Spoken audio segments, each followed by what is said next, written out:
నమస్తే, నా పేరు తేజస్విని. బీసీఎన్ న్యూస్ కి స్వాగతం. ముందుగా ముఖ్యాంశాలు.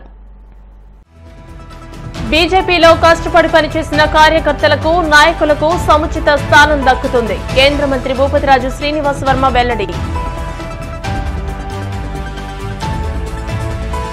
వైసీపీ పాలనలో కక్ష సాధింపులకు పాల్పడ్డ నేతలపై చట్టపరమైన చర్యలు తీసుకుంటాం.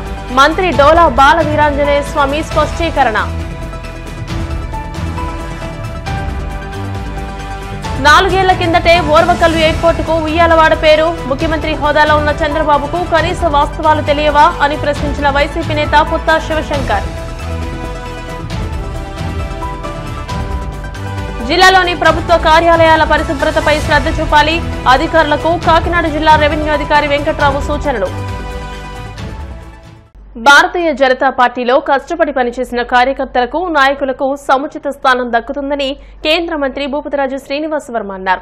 దక్షిణ మధ్య railway, Secunderabad zonal railway users consultative committee ZRUCC మెంబర్గా ఉండి నియోజకవర్గ భారతీయ జనతా పార్టీ ఇన్ఛార్జ్ కోరా రామ్మూర్తి నియమితులయ్యారు. ఈ మేరకు భీమవరం పార్టీ కార్యాలయంలో కేంద్ర మంత్రి భూపతిరాజు శ్రీనివాస్ వర్మ చేతుల మీదుగా ఉత్తర్వులు అందుకున్నారు. ఈ కార్యక్రమంలో పార్టీ జిల్లా అధ్యక్షురాలు అయినంపూడి శ్రీదేవి, యువ మోర్చా జిల్లా అధ్యక్షులు కలిదిండి వినోద్ కుమార్ వర్మ, బీజేపీ జిల్లా మాజీ అధ్యక్షులు నార్ని తాతాజీ, కూటమి నాయకులు, కార్యకర్తలు పాల్గొన్నారు. South central railway Secunderabad ZRUCC మెంబర్గా నాకు అవకాశం కల్పించినటువంటి కేంద్ర ఉక్కు మరియు భారీ పరిశ్రమల శాఖ సహాయ మంత్రివర్యులు శ్రీ భూపతిరాజు శ్రీనివాస్ వర్మ గారికి హృదయపూర్వక ధన్యవాదాలు తెలియజేసుకుంటున్నాను. నా మీద నమ్మకంతో నన్ను గుర్తించి నాకు ఈ పదవిని ఇచ్చినటువంటి శ్రీనివాస్ వర్మ గారి పేరు నిలబెట్టేలాగా, ప్రజలకి ఈ పదవి ఉపయోగపడేలాగా పనిచేసి శ్రీనివాస్ వర్మ గారి యొక్క మన్నల్ని పొందడానికి శాయశక్తిలా కృషి చేస్తానని ఈ సందర్భంగా తెలియజేస్తున్నాను.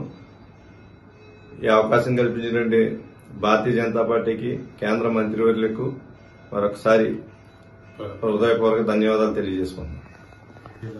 భారతీయ జనతా పార్టీ టీడీపీ కార్యాలయంపై దాడులు చేయడమే కాకుండా సాక్షులను బెదిరించి కిడ్నాపులు చేస్తే చట్టం చూస్తూ ఊరుకోదని మంత్రి డోలా బాల వీరాంజనేయ స్వామి అన్నారు. గత 5 ఏళ్ల వైసీపీ పాలనలో దాడులు చేసి కక్ష సాధింపులకు పాల్పడ్డ నేతలపై చట్టపరమైన చర్యలు తీసుకుంటామని ఆయన హెచ్చరించారు. వంశీని అరెస్ట్ చేస్తే కూటమి ప్రభుత్వం అక్రమ కేసులు పెడుతుందని వైసీపీ నాయకులు అంటున్నారని, అక్రమ అరెస్టులకు, కక్ష సాధింపుల విషయంలో వైసీపీ నాయకులకు సాటెవరూ లేరన్నారు. సాధింపులు చేయడం లేదు. మీ అందరూ కూడా మొదట్లోనే చెప్పాను, ఏదైనా ఉంటే పూర్తిగా విచారణలో అది నిజమని నిర్ధారణ చేసుకున్న తర్వాతనే వెళ్తున్నాం. ఈ విధంగా చేస్తే ఇంకా పెట్టాల్సిన వాళ్ళు చాలా మంది ఉన్నారు. అక్రమ అరెస్ట్ చేసే పని అయితే వాళ్ళు చేసినటువంటి నేర చర్య ఎస్టాబ్లిష్మెంట్ కాకుండా మేము ఎవరిని కూడా అరెస్ట్ చేయలేదు. చేసిన దానికి ఇది ఉంది. మీరు ఒక్కసారి గమనించుకున్నట్టయితే మేము ప్రతిపక్షంలో ఉన్నప్పుడు కూడా ఇతని గురించి మేము మాట్లాడాం, మా నాయకుడు మాట్లాడి మేము కూడా మాట్లాడాం. ఇతని దుశ్చర్యలు, ఆ రోజు పార్టీ కార్యాలయం తగలబెట్టడం, వీళ్ళని ఇబ్బందులు పెట్టడం ఇవన్నీ ఉన్నాయి.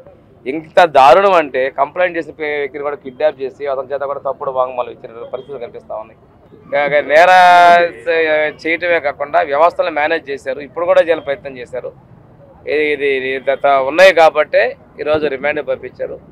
ఏదైనా ఉంటే న్యాయస్థానాల్లో ఉన్నాయి కాబట్టి విచారణ ప్రకారం ముందుకెళ్తారండి. చట్ట ప్రకారం ఏదంటే చేస్తారు. మేము ఇప్పుడు చట్టాన్ని చేతుల్లో తీసుకోం. నీకు సిగ్గు అనేది ఒకటి ఉంటే మాట్లాడడానికి అర్హత ఉంటుంది. మేము చేస్తున్నాం, స్కీమ్స్ ఇస్తున్నాము, చెప్పిన పథకాలు మేము ముందుకు వెళ్తున్నాం. మీరు అమ్మఒడిని సంవత్సరం పాటు ఎత్తేసారు. మీరు చెప్పిందే రిజల్ట్ ప్రకారం చూసుకోమని మేము చెప్తున్నాం. విద్యా సంవత్సరం ముగిసిన వెంటనే వచ్చే విద్యా సంవత్సరం మొదలయ్యే లోపల ఎంతమంది పిల్లలకు చెప్పి అంతమంది పిల్లలకి ఇస్తున్నాం. ఆవేశపడద్దు, తొందరపడద్దు. మేము చేయలేకపోతే ఆ రోజు మాట్లాడు. సంవత్సరం కూడా పూర్తి కాకముందే మేము ఆ పథకాలు 2వ విద్యా సంవత్సరంగా అమలు పరుస్తా ఉన్నాం. గత సంవత్సరంలో ఈ సంవత్సరం జరిగినటువంటి రిజల్ట్ బేస్ చేసుకుని అది వస్తున్నాం మేము. అదేవిధంగా మిగతా 10 సంక్షేమ పథకాలు కూడా మేము కొనసాగిస్తున్నాం. ఏదో ఆవేశపడతా ఉన్నాడు, ఏదేదో మాట్లాడారు, గతాన్ని ప్రజలు బుద్ధి చెప్పారు. అయినా కానీ నీ పరిస్థితి మారకపోవడం చాలా దుర్మార్గం. ఉభయ గోదావరి జిల్లాల ఎన్డీఏ కూటమి ఎమ్మెల్సీ అభ్యర్థి పేరాబత్తుల రాజశేఖరంకి మద్దతుగా భీమవరం పట్టణం 32, 33, 34 వార్డుల్లో ఎమ్మెల్సీ ఎన్నికల ప్రచారాన్ని నిర్వహించి ఓటర్లకు కరపత్రాలు అందజేసి ఓట్లు అభ్యర్థించారు.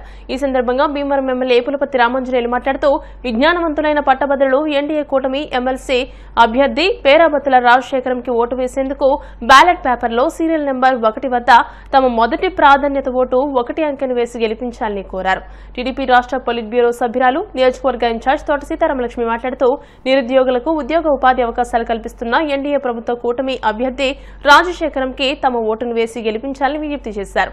ఎమ్మెల్సీ ఎన్నికల పరిశీలకుడు మాజీ ఎమ్మెల్సీ బుద్ధా నాగ జగదీశ్వరరావు మాట్లాడుతూ చంద్రబాబు ముఖ్యమంత్రిగా ఒకవైపు సంక్షేమం ఒకవైపు అభివృద్ధి చేస్తూ రాష్ట్రాన్ని అభివృద్ధి పథం వైపు తీసుకువెళుతున్నారని పట్టభద్రులందరూ కూటమి అభ్యర్థిని గెలిపించాలని కోరారు.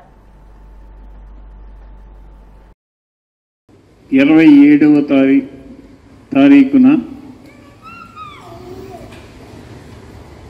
తూర్పు పశ్చిమ గోదావరి జిల్లాల గ్రాడ్యుయేట్స్ ఉమ్మడి అభ్యర్థిగా పేరాబత్తుల రాజశేఖర్ గారు పోటీ చేస్తున్నారు. ఎన్డీఏ కూటమి బలపరిచిన పేరాబత్తుల రాజశేఖర్ గారిని మనం బలపరిచినట్లయితే రాగల రోజుల్లో చేసి యువతకు మంచి ప్రాధాన్యత వచ్చే విధంగా ఆలోచన చేయడానికి అవకాశం ఉంటుంది. కాబట్టి మీరందరూ కూడా పేరాబత్తుల రాజశేఖర్ గారికి మీ పవిత్రమైన ఓట్లు వేయాలి. రాజశేఖర్ గారు బ్యాలెట్లో మొదటి పేరే అయింది. ఆ మొదటి పేరు పేరాబత్తుల రాజశేఖర్ అని రాసి 1వ నెంబర్ పక్కన వేసి పేరాబత్తుల రాజశేఖర్ అని రాసి ఉంటుంది. దాని పక్కన వాళ్ళు ఇచ్చిన పెన్నతోటి 1 గీత పెట్టి ఓటు వేయాలి. ఇంకా 2వ ఓటు ఎవరికి వేయకూడదు. అలా వేసినట్లయితే మీ పవిత్రమైన ఓటుతోటి ఆయన అఖండ విజయం సాధిస్తారు. మన ముఖ్యమంత్రి నారా చంద్రబాబు నాయుడు గారు, మన ఉప ముఖ్యమంత్రి పవన్ కళ్యాణ్ గారు, మన యువ నాయకుడు నారా లోకేష్ గారి ఆధ్వర్యంలో ఈ 7 నెలలలో ఎంత అభివృద్ధి సాధించామో మీరందరికీ తెలుసు. గత 5 సంవత్సరాల్లో కనీసం ఎక్కడ గొయ్యి కూడా పూడ్చలేని స్థితిలో వైఎస్ఆర్సీపీ ప్రభుత్వం ఉంటే, మన ప్రభుత్వం వచ్చిన తర్వాత రాష్ట్రంలో ఉన్న అన్ని రోడ్లు కూడా గుంతలు పూడ్చే కార్యక్రమం చేసి మంచి రోడ్లు తయారు చేయడం జరిగింది. అన్నిటికంటే ముఖ్యంగా యువతకి ఉద్యోగ అవకాశాలు కల్పించాలి, యువతకు ప్రాధాన్యతనివ్వాలని ఆలోచన చేసి 16,000 చిల్లర మందికి డిఎస్సి రిక్రూట్మెంట్ అనౌన్స్ చేయడం జరిగింది.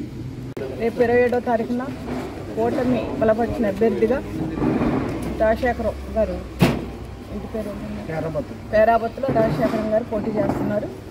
అది దాదాపుగా మేము 10 రోజుల నుంచి ప్రచారం జరుగుతుంది. మన భీమవరం నియోజకవర్గంలో అందరికీ తెలుసు. అలాగే వీరవాసం మండలం కావచ్చు, రూరల్ కావచ్చు, భీమవరం టౌన్ కావచ్చు, ఈ రోజున కూడా దాదాపుగా 4-3 వార్డులు ఇక్కడ ప్రచారం మన గౌరవ ఎమ్మెల్యే గారికి, అలాగే జనసేన నుంచి, బీజేపీ నుంచి కూటమి నాయకులందరూ కూడా ఈ ప్రచారంలో పాల్గొన్న, అలాగే అబ్జర్వర్గా వచ్చిన జగదీష్ గారు కావచ్చు, టౌన్ అధ్యక్షులు కావచ్చు, ప్రతి ఒక్క వార్డు వైజ్ అందరూ కూడా ఇక్కడ నాయకులందరూ కూడా ప్రచారంలో పాల్గొని మరి ఈ కూటమి అభ్యర్థిగా ఎవరిని బలపరిచారో రాజశేఖరం గారిని మంచి మెజార్టీ ఇచ్చి నెగ్గించాలని కూటమి మరి మన ముఖ్యమంత్రి చంద్రబాబు నాయుడు గారు ఆదేశాల మేరకు ఈ ప్రచారం జరుగుతుంది. ముఖ్యంగా మనం అందరం కూడా చూడొచ్చు, దాదాపుగా 7 నెలలు పరిపాలనా విధానంలో ఎన్నో రకాలుగా అభివృద్ధి కార్యక్రమాలను చేయడం జరిగింది రాష్ట్రంలో. రేపు రాబో కాలంలో కూడా మంచి మెజార్టీ ఇచ్చి ఈ ఎవరైతే ఇక ఎమ్మెల్సీ అభ్యర్థిగా గ్రాడ్యుయేషన్ నెగ్గినట్లయితే రాబో కాలంలో కూడా చాలామంది నిరుద్యోగ యువతకు కావచ్చు ఎన్నో రకాలుగా సమస్యలు పరిష్కరించే విధంగా ఈయన మరి ఆయన గణాలు వినిపిస్తారు. ఉమ్మడి తూర్పు పశ్చిమ గోదావరి జిల్లాల ఎమ్మెల్సీ ఎలక్షన్స్లో పట్టభద్రుల ఎలక్షన్స్కి నర్సాపూర్లో పార్లమెంటు కోఆర్డినేటర్గా ఉమ్మడి పార్టీలకి జనసేన తరఫున నన్ను నియమించడం వారికి ప్రత్యేక ధన్యవాదాలు తెలియజేస్తూ ఉన్నాను. రానున్న రోజుల్లో పూర్తి స్థాయిలో ఆల్రెడీ ఎమ్మెల్యే చెప్పినట్టు, పెద్దలు శ్రీరమేష్ గారు చెప్పినట్టు పూర్తి స్థాయిలో కూటమి ప్రభుత్వం ప్రజలకి పేద ప్రజలందరికీ కూడా చేరువుగా వాళ్ళ యొక్క కష్టాలను తీర్చడానికి పనిచేస్తూ ఉంది. దీన్ని పూర్తి స్థాయిలో మనం ముందుకు తీసుకెళ్లాలంటే పేరాబత్తుల రాజశేఖర్ గారిని విజ్ఞత కలిగినటువంటి మరి చదువుకున్నటువంటి పట్టభద్రులు అందరూ కూడా ఆలోచించి పూర్తిగా ఆల్రెడీ మరి 2024లో జరిగినటువంటి ఎలక్షన్స్ ఏ విధంగా మద్దతు తెలిపారో అదేవిధంగా మరి రాజశేఖర్ గారికి కూడా మద్దతు తెలిపి పూర్తి స్థాయిలో మరి గెలిపిస్తారని చెప్పి ప్రతి ఒక్కరు కూడా భీమవరం ఈరోజు క్యాంపెయిన్ చేయడం జరుగుతుంది. ఎమ్మెల్యే గారు సీతారామేశ్వర గారు, కోలనాగేశ్వరరావు గారు, ఎమ్మెల్సీ గారు, ఇన్ఛార్జ్ టీడీపీ నుంచి వచ్చినటువంటి అబ్జర్వర్ గారు, వీళ్ళందరూ కూడా డోర్ టు డోర్ క్యాంపెయిన్ చేయడం జరుగుతుంది. ప్రతి ఓటర్ని కూడా కలిసి మరి కూటమి అభ్యర్థి కోటేయమని చెప్పి రాజశేఖర్ గెలిపించాలని చెప్పి ఈ సందర్భంగా కోరటం జరుగుతుంది. ఈ ఉభయ గోదావరి జిల్లా పట్టభద్రుల ఈ ఎన్నికల ప్రచారం సందర్భంగా ఈరోజు భీమవరంలో ఈ వార్డులో తిరగడం జరుగుతుంది. ఈ అభివృద్ధి అనేది ఈ ఎన్డీఏ ప్రభుత్వం వచ్చిన తర్వాత ఎలా ఉన్నదో అందరికీ తెలిసిన విషయమే. ఎందుకంటే రాజశేఖరం గారిని గెలిచిన తర్వాత చట్టసభలో కూడా మనకి బలం ఉండాలి ఖచ్చితంగా. ఈ రకంగా ఆయన నెగ్గితే కనుక ఇప్పుడు సపోజ్ భూపతిరాజు శ్రీనివాసవర్మ గారు ఉన్నారు. ఈవేళ ఎన్డీఏ ప్రభుత్వం వచ్చిన తర్వాత ఈ విశాఖ స్టీల్ ప్లాంట్ కానివ్వండి, లేకపోతే రోడ్డు లింక్ కానివ్వండి, 100 కోట్లు ఇంచుమించుగా రోడ్ల నిమిత్తం 100 కోట్లు కానీ, విశాఖ స్టీల్ ప్లాంట్కి 14,000 కోట్లు కానీ, ఇలాగా మన ఎమ్మెల్యే గారు అంజుబాబు గారు, మన శ్రీనివాసవర్మ గారు వీళ్ళిద్దరి చేతిలో అభివృద్ధి అనేది పూర్తిగా జరుగుతుంది. నగర్లో తూర్పు పశ్చిమ గోదావరి జిల్లా ఉమ్మడి అభ్యర్థి పేరాబత్తుల రాజశేఖర్ గారి ఎమ్మెల్సీ అభ్యర్థిగా గెలిపించమని 1 అనే అంకేసి ఆయన్ని ఘన విజయం సాధించాలని మా అంజుబాబు గారు ఎమ్మెల్యే గారు, మా సీతారామలక్ష్మి గారు, జనసేన నాయకులు శనమల చంద్రశేఖర్ గారు, జనసేన పట్న తెలుగుదేశం బీజేపీ జనసేన నాయకులు అందరం కలిపి ఇవాళ ప్రచారం 34వ వార్డు ఏఎస్ఆర్ నగర్లో ప్రసారించడం జరిగింది. ఘన విజయం సాధించాలని మమ్మల్ని ఓట్లు అభ్యర్థించడానికి రావడం మాకు చాలా ఆనందంగా వేసి అఖండ మెజార్టీతో గెలిపిస్తామని, అలాగే అందరూ కూడా వేసి కూటమి అభ్యర్థిని అఖండ విజయం చేకూర్చాలని కోరుకుంటున్నాం. ముఖ్యంగా మా అపార్ట్మెంట్కి ఎమ్మెల్యే గారు వచ్చిన తర్వాత చాలా అభివృద్ధి కార్యక్రమాలు చేస్తున్నారు. మేము అడిగిందే తడవగా ఆయన విరివిగా అన్ని శాంక్షన్ చేస్తున్నారు. దానికి ప్రత్యేకంగా కృతజ్ఞతలు తెలియజేస్తున్నాము. ఇదే సహకారం ముందు కూడా ఉండాలని కోరుకుంటూ ఇప్పుడు కాసేపు ప్రకటనలు.